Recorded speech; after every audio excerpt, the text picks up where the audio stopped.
This video is brought to you by Ravenscraft Realty of Northeast Missouri. 2660 showed up. Yeah, missing all the parts. Just the frame there. Hooked up to the 8RX just to get it pulled around. Oh, there's the gangs, the rolling baskets. We've got another load of stuff to pick up yet. That'll give us something to do here while we're waiting for harvest. Also, corn plotter came in today too. Actually, I think showed up, I believe, last week, but brought it over here to park it in our shed to keep it out of the weather till they're ready to get it set up. Now this is exciting. My man Jaden here was pulled in with a skid steer. Justin's running the Traco. I brought the tree puller because we are doing some tree pulling. This is a farm that I rented for next year and gonna clean it up a little bit. It had wheat on it this summer and they didn't plant double crop beans behind it. So perfect opportunity to come do some tree knocking back. Jaden and Justin and Rob are here looking everything over. Already looks a little bit better, but it's gonna look a lot better when we're through. There's a lot of areas around the edge of this farm that we're allowed to grow up in brush, and now we're just setting it right. There's a lot of walnut trees on this place, and the landlord is a little hesitant to take those out. That's okay though, it's his place. Day 2 of the clearing project. Last night, I kind of taught myself how to run the Traco. Lots of fun. Just marked out the whole west side of this farm. We're only going so far. The landlord said he doesn't want the big walnut trees to go, but everything else up to them, it doesn't really need to be there. It's not doing much good. Lots of black locust trees, which are rooted very deep.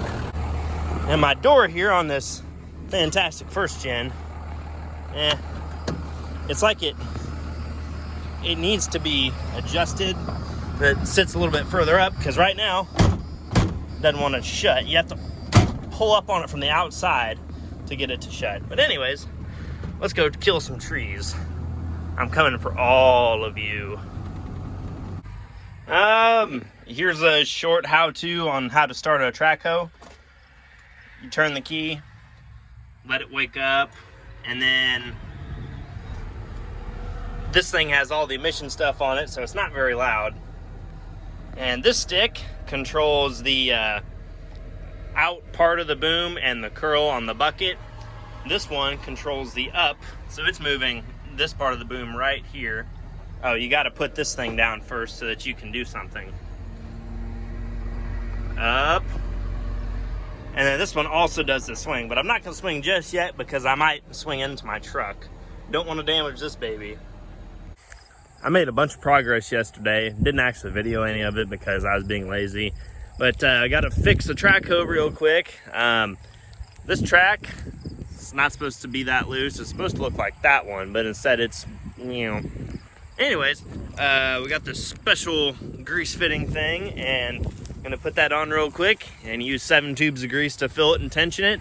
Then we'll be ready to grease the Traco in its entirety, and then we can do some Traco stuff. Sunday is about over, and Justin showed up and he kicked me out. He said he wanted to run the Traco. And besides, he's better than I am. I'll admit it. He said that I had the taking the trees out part kind of figured out, but the stacking part, I don't have figured out. So Justin is stacking right now, and there's 2 or 3 trees, mostly cottonwoods right there, that are gonna come out. And yeah, this is pretty cool, making something. So in the process of removing the trees, sometimes the root balls carried a bunch of dirt with them. So I am coming back in a second pass with the skid steer and filling in the giant holes so that I can come and disc it with my Case IH disc. And then we're gonna plant some sort of a cover crop out here as well.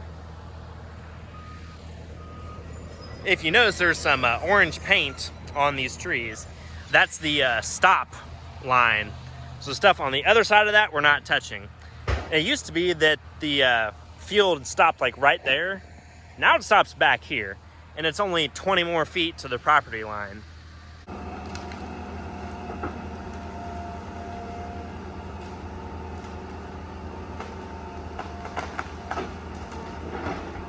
Well, Justin told me that I did a bad job of clearing and stacking piles, so I need to improve my track hoe skills. And also, the Kinze PT6 is going to be leaving this week, hopefully. It's going to Gulf Shores, Alabama. I got it taken apart and ready for the guy to pick up. That's cool. Kinze double frame, heading down the driveway, all the way to Alabama. Took the tongue off so it would fit. Yep, it kind of fits. Anyway, actually sold and heading down the road. My man John. Oh boy, the 7430 and the mower. Now, if you can guess what I'm doing, I'll give you a virtual high five. So think about your guess, think what I'm doing. If you guess that I'm mowing roadsides, pat yourself on the back, give yourself a high five, because you are correct. I got like an hour-ish left, and then I will go home and do some 4320 stuff. I need a faster tractor. I'm getting past left and right. Getting ready for harvest. Greasing up the bearings of the leg, the motor, checking everything out. About 130 feet up. It's a long way down there. Got a couple of things to check out.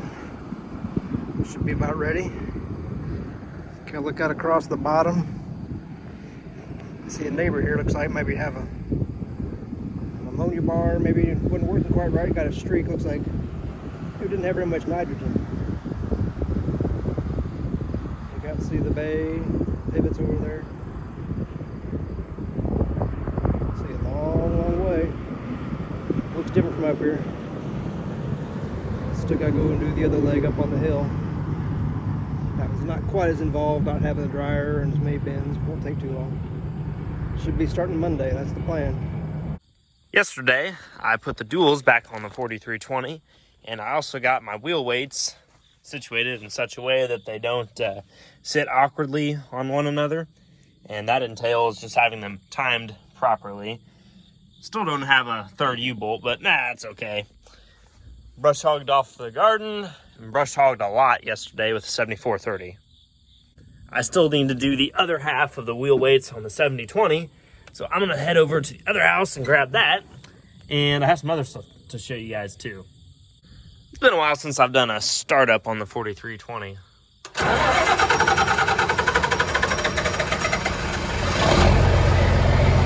Typical 404.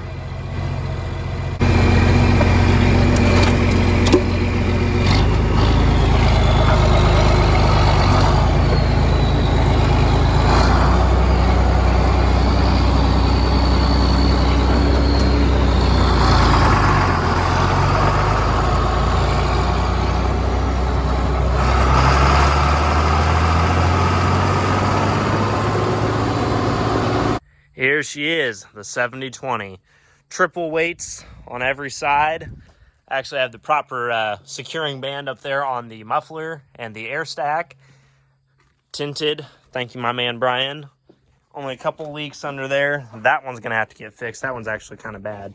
Anyways, I'm gonna take this back to the house and park it and find something else to do for 45 minutes.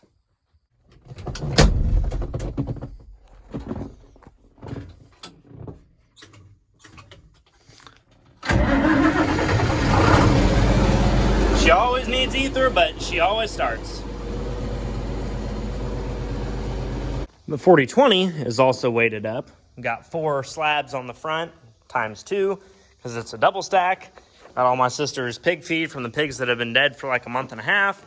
Double weighted on the back. Got the Kinze parked back here into its little corner of the world. 7020 is gonna live right next to it, out of the sunlight. Very cool. Lots of iron around here, or cast or whatever. I've got the 4320 hooked up to the disc so that someday, when we get it all cleaned up, I can go over to rented farm along 61 and disc it up, or parts of it up, like where we cleared off all the trees and such. Disc it up and level it out and make it look kind of like farm ground.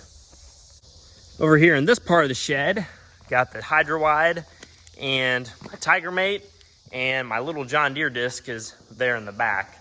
I could probably get some more stuff in here, but I'd have to clear out this side, and I may end up pulling all the stuff back out to put gravel back here. There's been a barn renovation project that involves a lot of gravel and some lights, but other things take priority. So I'll be done with college here in May, and I think that's the Chase Goldinger house, probably, maybe. Fortunately, it's right next to our bins here in the bottom, so I will be able to check on the dryer whenever needed. A little update on our clearing project here on this farm on 61. So I have not touched that tree area yet. Be able to knock it back 20-ish feet there. The trees used to stop right there. We widened it out. Shoot, it's like 100 and something feet wide now. Can easily drive through here with a planter unfolded. My landlord wanted that walnut tree just laid on the ground so that he could cut it up for firewood. Makes sense. Not touching these trees in the state right away because there may be utilities buried in that. Do not want to mess with that. And in this area, there's some ditches starting to form closer to the bottom of the hill. So we're gonna park a terrace right in here-ish and catch that water, make sure that it doesn't cause any more issues. Of course, we have our track hoe and skid steer up here, like a John Deere advertisement. And on this side of the hill, gonna put a terrace over here as well. It's gonna go right in here where that clump of weeds there is, and it's gonna drain down there. And that big cottonwood is coming down, and all the burn piles are getting burnt, and we're gonna gain several acres here.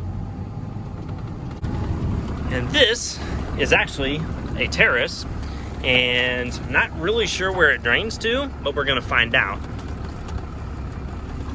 There's a second terrace down there.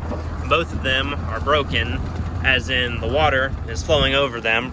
This one's flowing over right here, and the other one was broken right, it's somewhere in here, I promise. In this scenario, we're probably going to reshape these terraces so that we can actually farm over them with our larger equipment. These terraces were probably built with a plow in the 60s or 70s, and then, you know, you had a 15-foot platform and a 6-row planter. That's it. So these terraces worked fine. They're short and pointy, but with 60-foot planters and stuff, it's not gonna work. I like to build terraces broad and actually probably the same height, but just a lot more broad, so you can spread out the slope of the terrace. We got a couple brush piles back here, and there's actually a radio tower and the guy wires right there, so we could not take the trees back any further than that.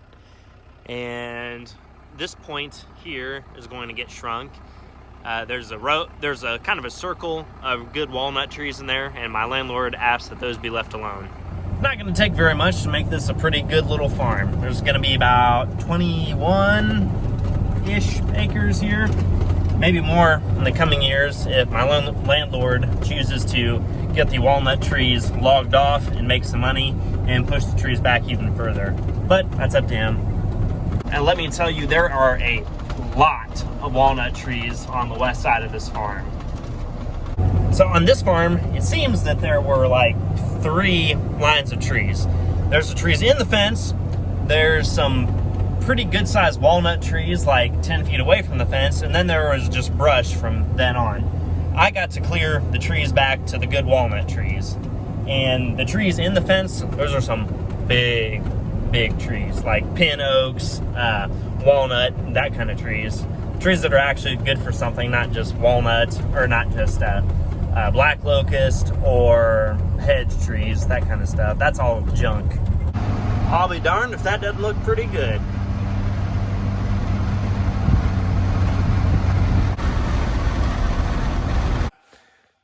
Our new VT came in. It is a 43.5 foot 2660. It's kind of a disc, but not really. It's vertical tillage. Salford had a little too many acres on it, so it got traded, and that's what's going to replace it. I'm a little sad to see it go, but these things do a pretty good job. But I'm still going to make fun of it for being a disc. This farm is John Deere all around. That's right, I have a John Deere bicycle now. It is a little bit broken, but that's nothing that a little welding can't fix. And it needs 2 new tires. Probably all the brake and shifting lines will need to be fixed too. And might see if I could have it updated to a 24-speed transmission. So it'll have 3, that doesn't look good. It'll have 3 gears up here and then 8 back here. But this is a nice little bike given to me by a neighbor. I disked her horse arena several months ago, and her mom, I guess, watches my videos, and she offered to give me her John Deere bicycle that she bought in high school with money that she earned hoeing weeds out of beans. So it's definitely going to be appreciated here, and I will likely ride it in the Tuesday night bike race in Columbia. I think that's enough farming for this weekend. I have a special friend appointment in Columbia. That's code for I'm hanging out with a girl. So I'm going to get back to Columbia and do that. And wish me luck, fellas and ladies, if you're rooting for me. So thank you for watching. And if you enjoyed this one, subscribe, stick around, see the next one. And thank you for watching. Catch you later. Hello, Bonnie, or should I say Bono, since you are actually a dude. You sneaky little kitty. Oh, you're still pretty nice, so. And how could I forget about my lovable lab, Miss May? She's such a good dog. You hear that? You're a good girl.